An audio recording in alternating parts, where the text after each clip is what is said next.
জীবিকার তাগিদে মানুষ অনেক ধরনের চাকরি করে থাকে। এইসব চাকরির কোনোটা সম্মানের, আবার কোনটা হয়তো সমাজ বাঁকা চোখেই দেখে। কিন্তু এখন আপনাকে এমন এক ধরনের চাকরির কথা বলবো যে চাকরির কথা হয়তো আপনি কল্পনাও করতে পারবেন না। বহির্বিশ্বে এখন বেশ সাড়া ফেলেছে আলিঙ্গন করার চাকরি। প্রথমে নিউ ইয়র্ক দিয়ে শুরু হলেও এখন আমেরিকা তো বটেই, অস্ট্রেলিয়া সহ বিশ্বের বিভিন্ন দেশে ছড়িয়ে পড়েছে এই পরিষেবা। নিউ ইয়র্কে যখন এই পরিষেবা শুরু হলো তখন এর দর ছিল ঘন্টা প্রতি 5,800 টাকা। অস্ট্রেলিয়াতে এর খরচও মোটামুটি একই। যাদের আলিঙ্গন করার মতো কেউ নেই, তারা বিভিন্ন ওয়েবসাইটের মাধ্যমে খুঁজে নেন পছন্দের ব্যক্তিটিকে। প্রথমে একাকী নারীদের জন্য চালু হলেও পরে তা পুরুষ ও নারী দুই ক্ষেত্রেই চালু হয়।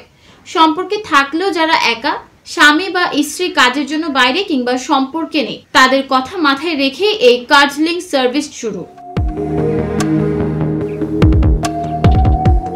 এই পরিষেবা নেওয়া 41 বছর বয়সী মহিলা সাস্কিয়া ফ্রেডেরিক্স বলেন, মাসে মাত্র কয়েকদিন তার স্বামীর সঙ্গে থাকেন, একাকিত্ব বোধ করেন। তাই স্বামীর সঙ্গে পরামর্শ করে এমনটা সিদ্ধান্ত নিয়েছেন তিনি জানান, আমার স্বামী কানেকটিকাটে দ্য ন্যাশনাল গার্ডের একজন পুলিশ অফিসার, তাই মাসে 2 বার কার্ডলার সার্ভিসের সাহায্য নেই।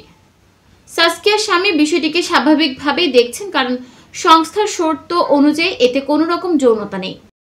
সাস্কিয়া বলেন, আলিঙ্গনের কোনো বিকল্প নেই। মাথায় হাত রাখলে কিংবা পাশে কেউ তাকে জড়িয়ে ঘুমোতে গেলে তিনি নিরাপদ বোধ করেন। কার্ডল সেশনের জন্যই তিনি অবসাদের হাত থেকে মুক্তি পেয়েছেন বলে জানান, কারণ এতে তার শরীরও নাকি ফিট থাকছে। টাকা দিচ্ছেন বলে এতে গ্রাহকের কোনো অস্বস্তি বোধও নেই বলে জানিয়েছে সংস্থাটি। তাদের দাবি, আমেরিকার চাকরিরত মহিলাদের মধ্যে এই সেবা নেওয়ার প্রচলন বাড়ছে। নিউ ইয়র্কের এই সংস্থার সিইও অ্যাডাম বলেন, 2 ঘন্টার বেশি একদিনে এই পরিষেবা মিলবে না। সপ্তাহে 3 দিনের জন্য এটি চালু করা হচ্ছে। মহিলা ছাড়াও পুরুষ, বৃদ্ধ, বৃদ্ধা, এমনকি একেবারে তরুণ প্রজন্মও এসেছে এই কার্ডলিং সার্ভিস নিতে। আমেরিকার অন্য শহরেও এই পরিষেবা ছড়িয়ে দেওয়ার ইচ্ছা আছে সংস্থাটির। গবেষকরা বলছেন, একজন মানুষকে মানসিকভাবে সুস্থ করে তুলতে আলিঙ্গন সবচেয়ে বেশি কার্যকর, আর এটি নারী ও পুরুষ সবার ক্ষেত্রে সমান কার্যকর।